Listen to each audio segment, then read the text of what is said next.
I'm Colleen Towner with Waking Up Vegan, and I've spent a lot of money looking for good vegan yogurt. And recently I've discovered that the very best flavors come right out of my own kitchen. Click on the link below for a list of ingredients so that you too can make your very own homemade yogurt. The first step to making yogurt is to choose a milk. I recommend keeping it simple and going with a flavor you know you like. There's original, unsweetened, vanilla, and even chocolate will work. So use soy if you're looking for a true tangy and tart result. But you can use any of the other milks. I've had great results with hemp milk, oat milk, almond milk, and coconut milk. And you can mix and match on top of that. So if you want consistency, stick with the basic recipe. Next, you need a thickener. There are many to choose from, and you probably have several options in your kitchen. I have specific instructions for 8 common ones on the recipe on my blog. Today I'm going to use flaxseed because flaxseed is high in omegas as well as fiber. The last key ingredient is a culture of bacteria that will turn your milk into yogurt. I started with Cultures for Health Vegan Starter, and that has given me the most consistent results.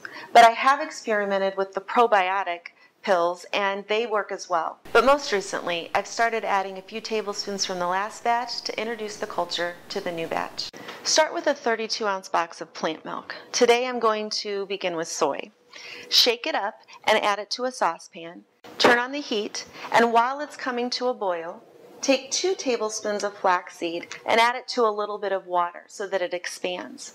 Once the milk begins to boil, whisk the flaxseed in and whisk for 2 minutes. After you remove it from heat, it needs to cool down to between 100 and 120 degrees. When you check it, use your finger. It should feel like a hot bath. If it's hot enough that you have to pull your finger out, it's too hot. So if it feels like you want to take a hot bath in it, that's perfect. If you want to add flavor, now's the time to do it. I keep leftover fruit on hand and then simply mix them together in the Vitamix. If you keep your fruit in the freezer, make sure you bring it to room temperature so it doesn't overcool the mixture. Add it back into your saucepan, and we're ready to add the culture. I have instructions on my blog if you want to use leftover yogurt or a probiotic to culture the yogurt.